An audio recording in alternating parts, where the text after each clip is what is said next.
Hi, everyone. Um, we're going to do something a little bit different today and talk about a new paper that we just put on the archive on describing SkyPortal and some of the use cases it has. And so this is the front page of the paper. You can see this long list of authors here, and I just want to thank all of these collaborators who have really contributed to making SkyPortal what it is today. So in addition to me and the folks at Berkeley and in France, we have a long list of folks who've contributed in the past, including folks who are now in industry, Ari, Dima, Danny, and others. But in addition to that, I kind of want to also highlight and thank all of the students who've worked on the project. Folks like Carla, Adrian, the other Adrian, Mano, Frank, etc., who've really made the app what it is. And so this is, so you can see the archive link on the left-hand side here, but this is a paper that describes SkyPortal and all of the cool features that we've been building lately. It definitely focuses on the, let's say, the multi-messenger aspects, simply because there's been a ton of work that's gone into, building out the capability to do, for example, gravitational wave follow-up in the system. On the other hand, it also talks about some of the other new features, things like the development of the shift system, the integration of machine learning features like integration of ChatGPT to create summaries of sources. And at the end, we also talk at least some about sort of the development model we've had and some of the sociology that's gone into the development of the application. And so I'll just highlight one figure from the article, which is this workflow figure that I like to kind of show off. And it's the way that I really think about how SkyPortal fits within the community here.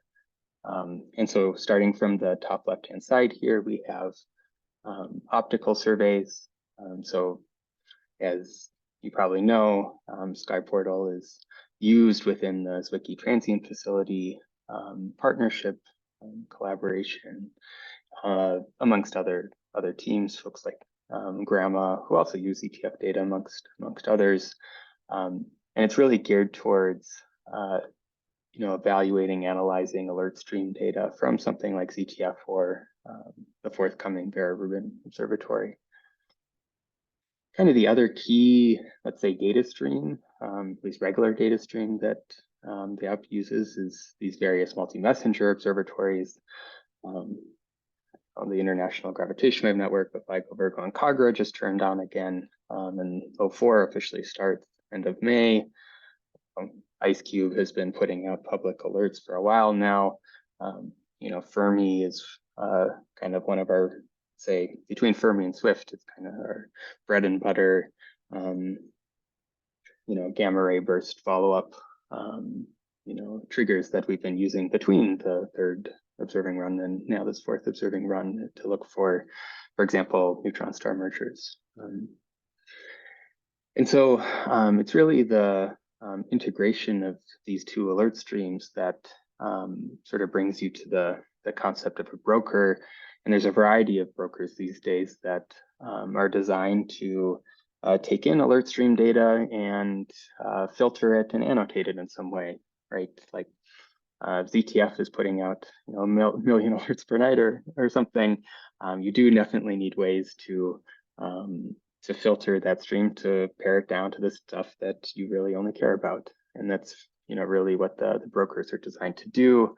In the paper with the nice penguin logo, we highlight Kowalski as one that we work on in-house, kind of within the SkyPortal team, but there's a variety of others, right?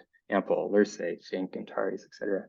All kind of gearing up for Rubin, and and kind of in broad strokes, they're similar, but they do different things like incorporating different alert streams or applying different kinds of machine learning classifiers or annotation pipelines to the data. So they're all kind of unique in their own way.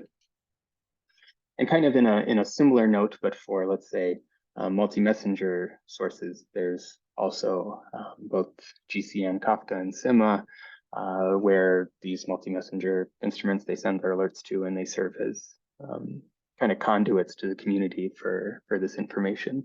And there's some back and forth in both those, paradigms. For example, GCN is where often people, observers will report through email circulars, the kind of follow-up they did. And so this is, kind of serves, let's say, a similar-ish purpose, although a bit different than the brokers.